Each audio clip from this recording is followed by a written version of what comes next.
Ya estamos en verano y hace rato que no reparaba un radiograbador porque no había visto ningún modelo interesante para sumar a mi colección.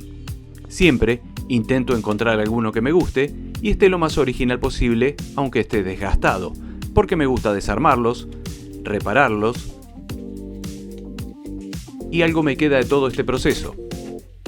Algún aprendizaje y la satisfacción de haberlo hecho yo mismo.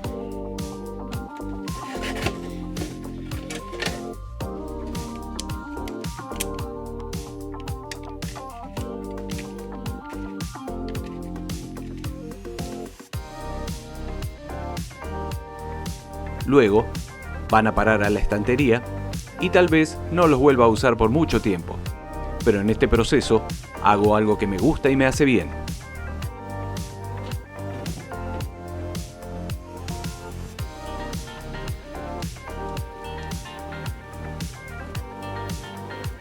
Así, navegando en un sitio de compras de Argentina, encontré este hermoso Hitachi TRK8190W, un diseño exquisito y con la particularidad del dial en color negro que le da una categoría especial a este modelo. Lo compré y mientras esperaba su llegada, empecé a investigar un poco en la web sobre este digno representante japonés de los 80. Seguramente debe haber más modelos y características de los que aquí describo, pero lo que pude deducir es lo siguiente, basándome solo en forma arbitraria, a partir de este 8190W. No puedo decir que sea el más completo de esta familia, pero sí el más versátil e internacional. Podría llevarse a cualquier parte del mundo y se adaptaría a la tensión eléctrica de cualquier país, cosa que sus parientes no pueden hacer. Por esa razón, tiene la letra W, por Worldwide o Mundial. Posee una selectora trasera de 4 posiciones para elegir esas tensiones. 100 a 110 volts, 115 a 127 volts,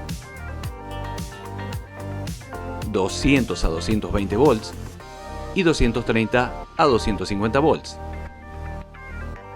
4 bandas de radio, FM de 88 a 108 MHz, AM de 530 a 1605 kHz, onda corta 1 de 2.3 a 7 MHz y la onda corta 2 de 7 MHz a 22 MHz. El mecanismo es de 7 teclas y solo para cintas normal y cromo. Es el único con la etiqueta de 18 watts en la tapa cassette. Y las conexiones Line-In y Line-Out con RCA. Luego vienen los modelos 8190E para el mercado europeo. También tienen 4 bandas, pero no son las mismas que en el modelo W.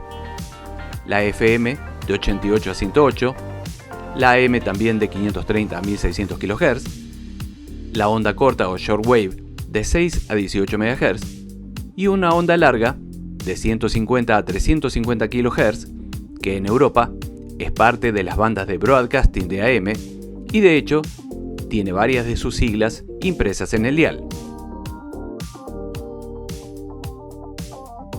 La etiqueta de la tapa cassette reza 16 watts de potencia. El mecanismo también es de 7 teclas, solo para cintas normal y cromo, y únicamente acepta una tensión alterna que es de 220 volts. Hay también una versión EBS, supongo que por back switch, que incorpora un interruptor en la parte trasera y que se encarga de cortar ambos polos de la tensión de entrada alterna al transformador. Este modelo es solo para 240 volts y se lo puede identificar también de frente por el LED a la derecha del dial, que en vez de indicar Operation, indica AC Power. Las conexiones Line-In y Line-Out son a través de una ficha DIN. También existe un modelo 8190H con el dial blanco, aparentemente para el mercado estadounidense.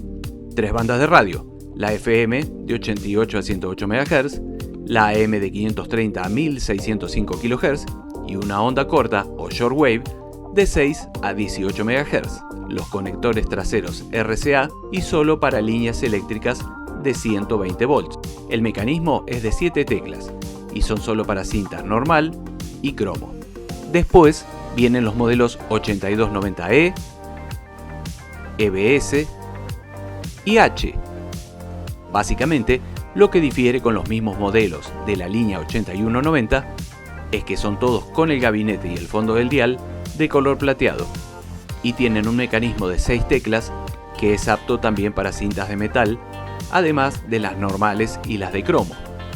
Por alguna razón, estos mecanismos son los que mayoritariamente tienen la capacidad de grabar y reproducir cintas de metal, salvo estas dos excepciones: los hermanos de la familia para el mercado japonés, el 8290 per disco y el Columbia RN3500 Beat Boy, ambos de solo dos bandas de radio, la FM, que en este caso comienza en los 76 y llega hasta los 108 MHz, y la AM de 530 a 1605 kHz, y tiene una cuarta posición del receptor de radio que es el Wireless Mixing, para mezclar la música con un micrófono inalámbrico en FM tipo karaoke.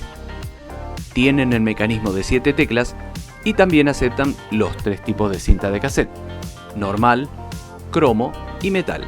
Son solo para líneas eléctricas de 100 volts, conectores de línea de entrada y salida de audio con RCA. El Beat Boy es el único que vi con las parrillas metálicas de los parlantes de color plateado. Todos los demás las tienen de color gris. Y el perdisco, curiosamente, utiliza 10 pilas o 15 volts, a diferencia del resto, que solo usa 9 pilas grandes o 13.5 volts de continua. Todos tienen el sistema Dolby de reducción de ruido. Con respecto a la diferencia en las potencias que manifiestan los distintos modelos en sus calcos, creo que solo responden a algo comercial y de acuerdo a la región en donde se comercializaron. El 8190E indica 16 watts u 8 por canal, con una impedancia de 3.2 ohms por parlante. Mientras que el 8290E tiene 18 watts o 9 por canal y una impedancia de 2.8 ohms por parlante. Esto tiene lógica porque a una menor resistencia, más potencia. Pero el 8190W, teniendo la misma impedancia de 3.2 ohms por parlante que el 8190E y teniendo todos el mismo integrado HA1392 y los mismos 13.5 volts de continua en la fuente, debería tener, según esta lógica, 16 watts, y sin embargo, su etiqueta indica 18. Evidentemente, es todo publicitario porque este integrado, según su datasheet, ni siquiera puede entregar 16 watts con esos 13.5 volts.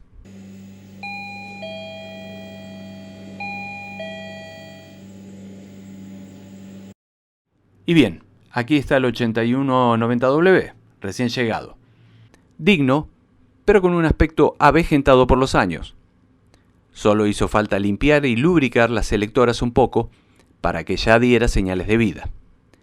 La casetera era obvio que no iba a funcionar, pero vamos de a poco.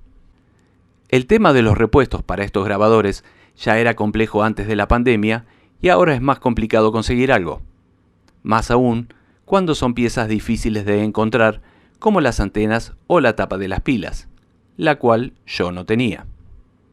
Así, buscando esos repuestos, descubrí otro 8190W en venta y se me ocurrió comprarlo para canibalizarle esos repuestos. Sin embargo, cuando llegó, enseguida me di cuenta que este también estaba muy bien.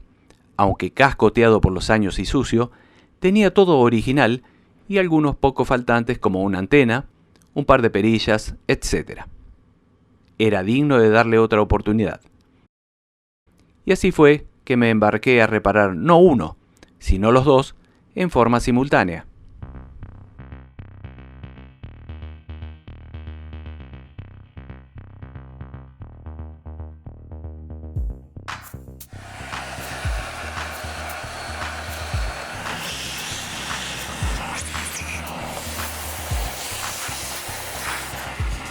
después de pasarle la aspiradora,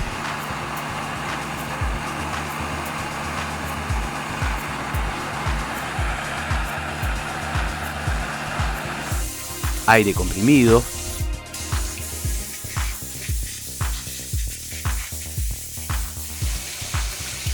lavarlo varias veces,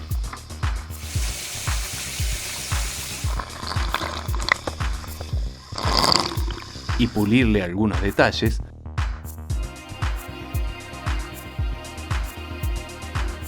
lo pude ver mejor mientras lo desarmaba un poco más.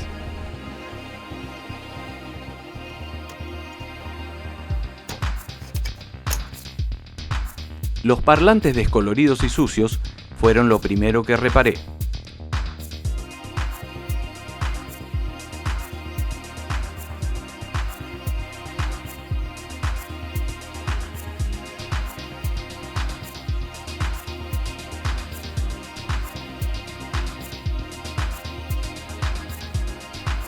Los pinté con tinta china negra mate, no nacarada.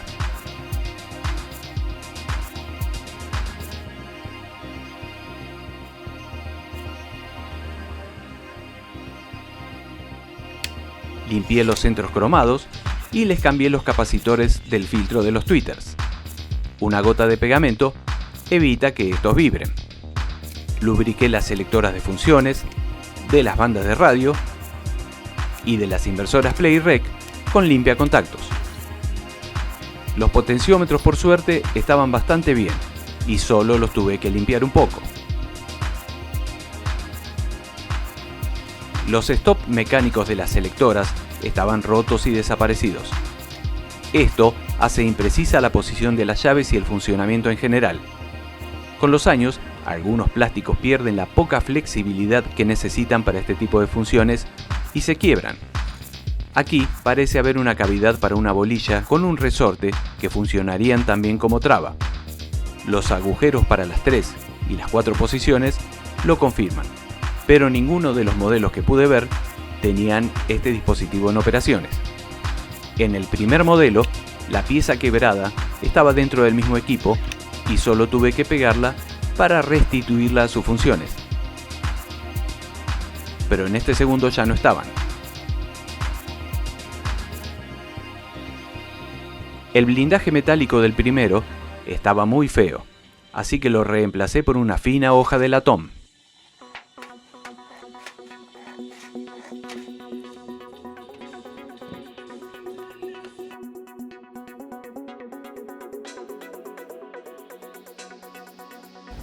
Ambos transformadores tenían el mismo problema. Vibraban con los 50 Hz de la red y era notorio el sonido que producían cuando el equipo estaba apagado y todo estaba en silencio.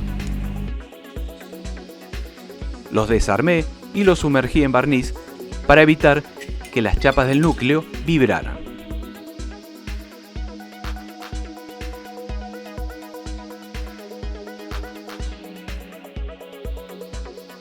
Los colgué al sol por un par de días y una vez secos, el problema había desaparecido en gran medida, pero no totalmente. El último en llegar tenía la particularidad de que el LED de FM estéreo no encendía. Primero pensé que era un problema del circuito del receptor de radio, pero después descubrí que el LED estaba agotado, no andaba más. Raro, pero después de 40 años es probable que muchas cosas fallen. Busqué uno lo más parecido posible al original y al instalarlo fue evidente que era mucho más brillante que sus hermanos que estuvieron allí dando servicio por tantos años. Los acrílicos de la tapa cassette y del dial estaban amarillentos en ambos modelos, y eso, aunque estuviesen muy limpios, les daba un aspecto anticuado y feo. Les pasé un supuesto milagroso limpiador de ópticas de automóviles y aunque lo intenté varias veces, no pude quitarle lo amarillento. Luego, decidí tirar con munición gruesa y empecé a lijar. Primero con lijas muy gruesas y luego, pasando por varias medidas, hasta las lijas más finas. Aunque lo repetí varias veces y cada vez más intensamente, tampoco tuve el resultado que esperaba. Había mejorado bastante, pero todavía se veía feo.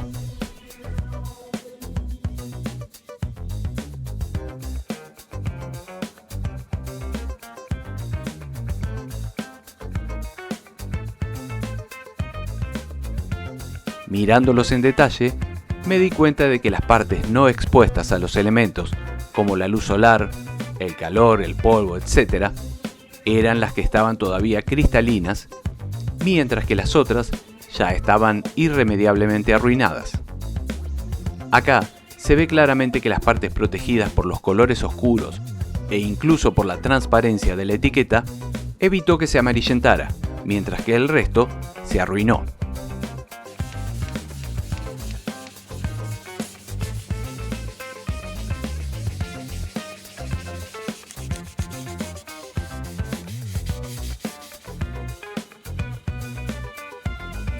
Bueno, seguir insistiendo con lijas y líquidos era inútil. Ya fue. Consigo acrílico y hago todas las piezas nuevas. La primera que voy a intentar hacer es la más fácil, la tapa del cassette. Con un acrílico de 5 milímetros de grosor, lo corto y lo ajusto bien a la medida del original. Le hago las perforaciones y los rebajes para los tapones cromados que lo sostienen a la puerta. Los bordes rebajados y las trabitas inferiores, primero con la fresadora,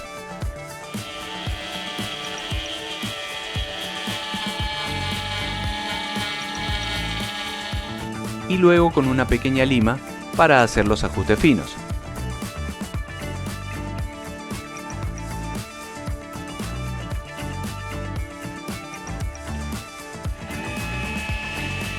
Finalmente, le hago el bisel de 45 grados en la parte superior y frontal de la tapa.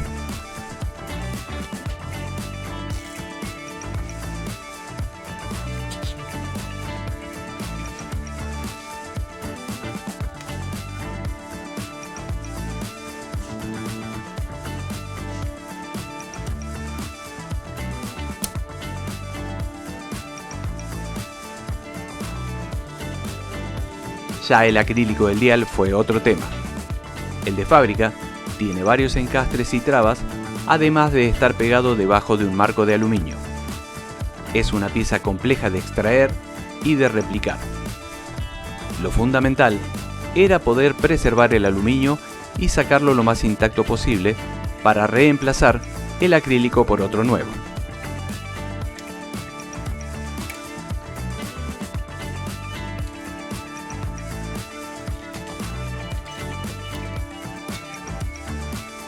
Una vez afuera, les limpié todos los restos de pegamento seco para que no molestaran al momento de volverlo a ensamblar.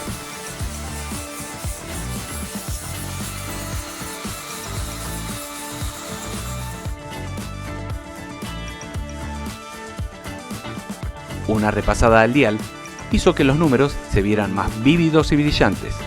Cada detalle ayuda a mejorar el aspecto general.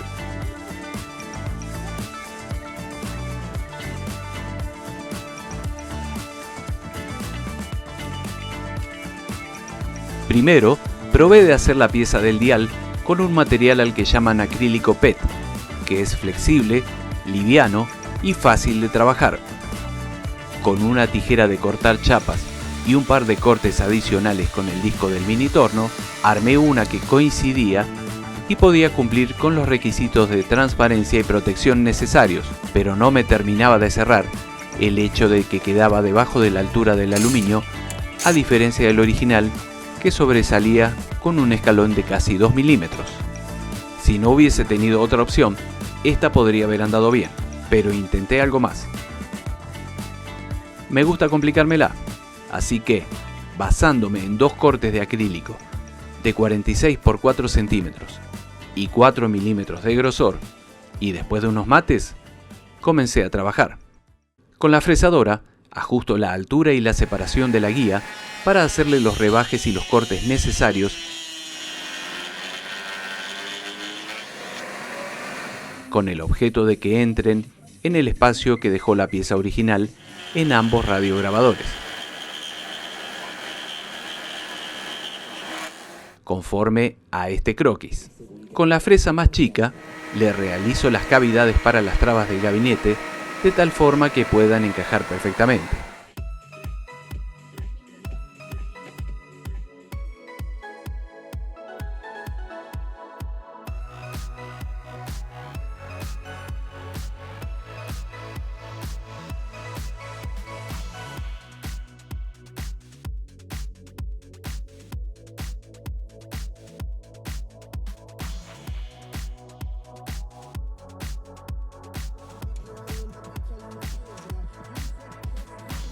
Ahora sobresale del aluminio y se ve mucho mejor.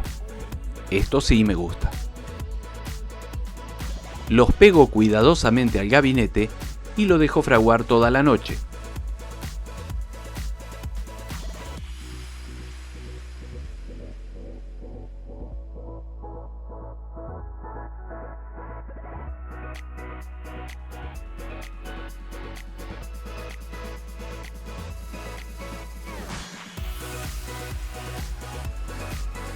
Luego de limpiarlos y enderezarlos un poco, pego sobre ellos los marcos de aluminio. Los aseguro a la forma exacta en que deben quedar con objetos pesados que lo mantengan así hasta que el pegamento seque completamente. Mientras espero a que se sequen, les paso el limpiametales a los extremos de las manijas de transporte. Una estaba bastante oxidada y no pude salvarle el cromado.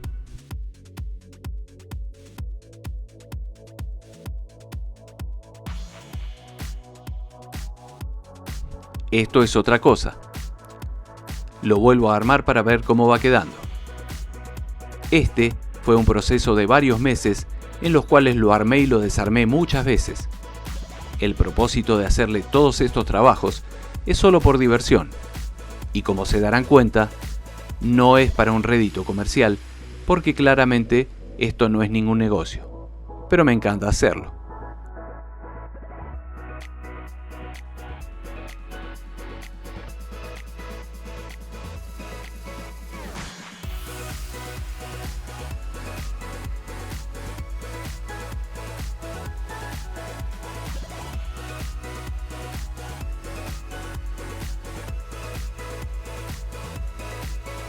Como la estética cambió bastante, vamos a avanzar sobre los desgastes de la pintura en varios puntos específicos.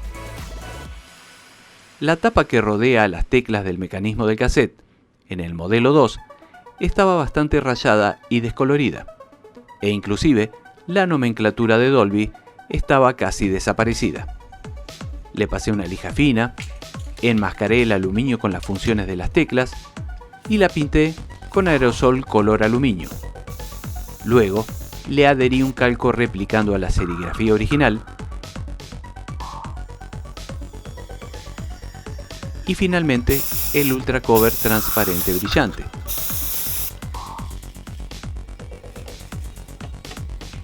No es perfecto, pero zafa bastante mejor. Este también tenía muy gastada la pintura alrededor de la perilla del sintonizador. Se ve que al dueño anterior le gustaba mucho cambiar de estaciones de radio, mientras que al propietario del otro le agradaba más regular el nivel de volumen.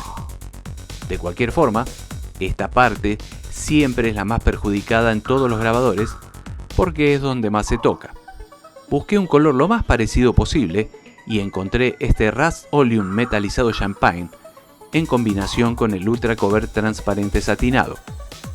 Enmascaré solo una parte para no arruinar el resto de la serigrafía original y para probar qué tan diferente era el color champán. Este me sirve de conejillo de indias y si queda bien, le hago lo mismo al otro. Le pego unos calcos. Le saco las cintas que usé para tapar los que no tenía listos y le paso el aerosol transparente satinado. Y bueno, quedó como lo que es, un parche, pero por lo menos ya no veo ese desgaste feo alrededor de la perilla del sintonizador. Tomándolo con más tiempo y paciencia, creo que se lo puedo hacer a toda la parte superior de ambos modelos, pero ese va a ser tema para otro video. Al modelo 2 le probé la tapa color aluminio y luego la otra que pinté de color champán. El tono que debería ser es un intermedio entre ambos, pero como no lo tengo, por ahora quedan así. La plateada al muñeco de pruebas y la champán al original. Ahora me voy a centrar en el funcionamiento de las caseteras y también en la electrónica. Por supuesto, limpieza de todo lo que se pueda sacar y limpiar. La primera tenía el cabezal de grabación y reproducción oxidado y en muy mal estado. Por supuesto lo cambié por otro de similares características.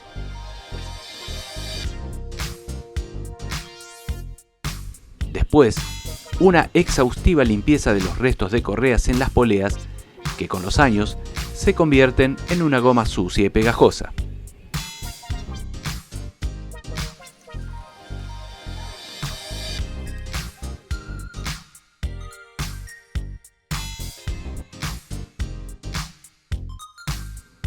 Todas las correas y el pin roller fueron reemplazadas.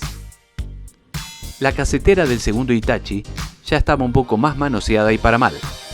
El cabezal no era ni original y ni siquiera estaba bien instalado. Lo cambié.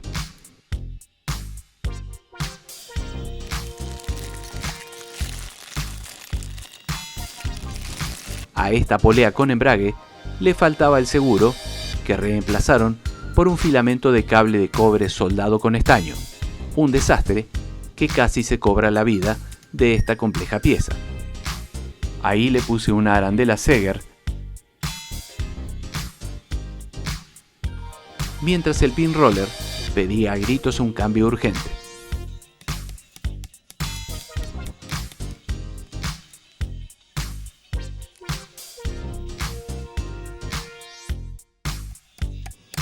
Todos los códigos de las correas y del pin roller los encontré en el catálogo de la empresa Electrogoma y son estos para quienes estén interesados en reemplazarlas.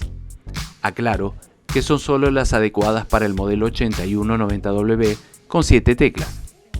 Los otros modelos llevan otro mecanismo y son otros los códigos de las correas.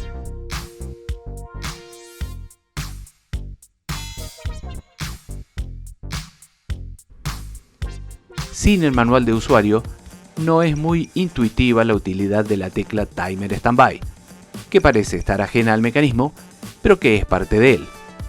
Vi la luz cuando encontré que esta tecla funcionaba en combinación con un timer externo, el Hitachi ET1100, que por esos tiempos se vendían aparte y servían para prender y apagar los sistemas de audio en horarios predeterminados a modo de despertador. Simplemente lo dejabas en play y cuando el timer habilitaba la atención, el solenoide disparaba la pausa. Se podía haber hecho de igual manera, dejándolo solo en play y listo, pero esto era para que la cinta no sufriera un tirón cuando arrancaba el motor desde cero y para que tampoco quedara muchas horas presionada entre el eje del capstan y el pin roller. En estos grabadores era todo refinamiento y detalles. Los 80 fueron una época gloriosa para estos aparatos. Luego vinieron otros modelos de Hitachi, pero ya eran otra historia diferente.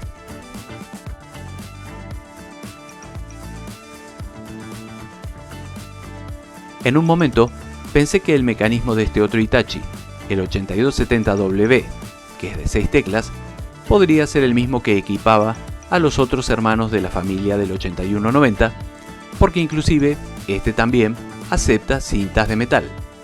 Pero no es el caso. El del 8270 tiene varias estructuras de plástico y solo 3 correas, mientras que los hermanos del 8190 de 6 teclas son casi todos de metal y con engranajes.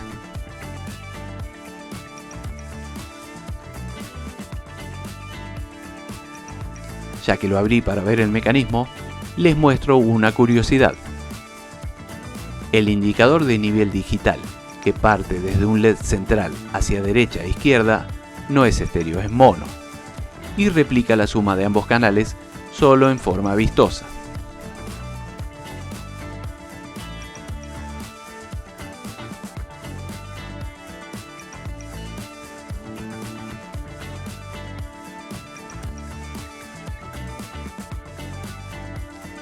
En cambio, en el 8190W sí son estéreo. Y ya que hablamos de ellos, vamos a aprovechar para extraerlos, limpiarlos y cambiarles los capacitores electrolíticos. Luego, hago lo mismo con la placa de control del sistema DRPS. Esto es en forma preventiva y mejora el funcionamiento de todo, dado que los electrolíticos envejecen y suelen resecarse.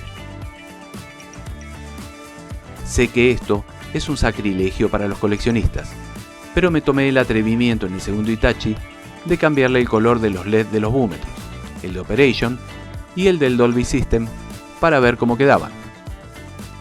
Los LED que conseguí son de alto brillo de 2 x 5 milímetros.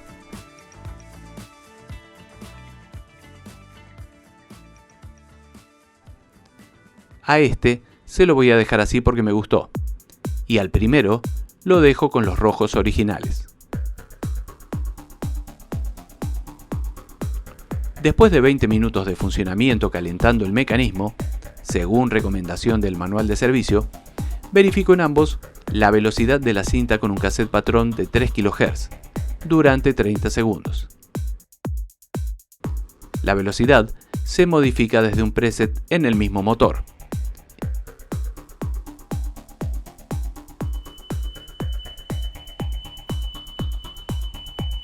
Luego, ajusto el azimut y empato en 0 dB el nivel de los búmetros por medio de los presets. Después de armar todo, desmagnetizo los cabezales. Al despegarle la etiqueta vieja del modelo 2 para poder cambiarle el acrílico, me parecía que debería volver a tener ese toque de color que tuvo en sus años de gloria.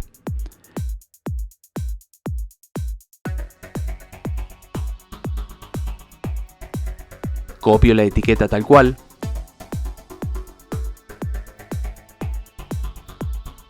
la hago imprimir, pero en la imprenta no les fue posible reproducir el color blanco en el vinílico adhesivo transparente y quedó así, todo lavado y sin fondo. Por supuesto, no la pegué. Le adhiero de nuevo la original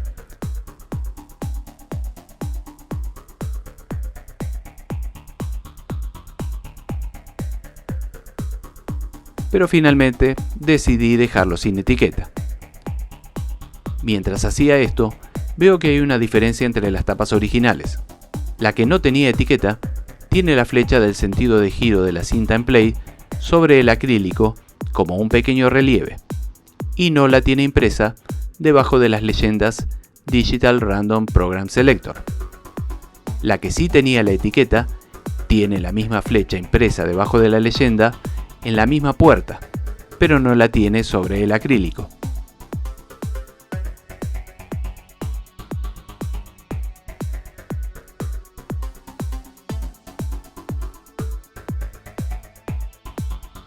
El segundo Hitachi me trajo un accesorio original poco común, el cable de alimentación de 12 volts para el encendedor del auto.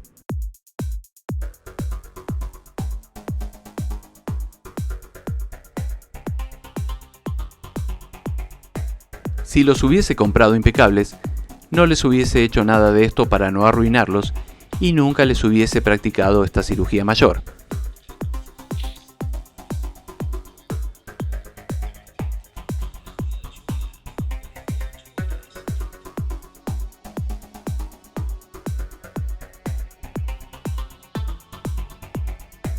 Bueno, le cambié y reparé muchas cosas más, pero no voy a seguir enumerándolas para no extender más el video.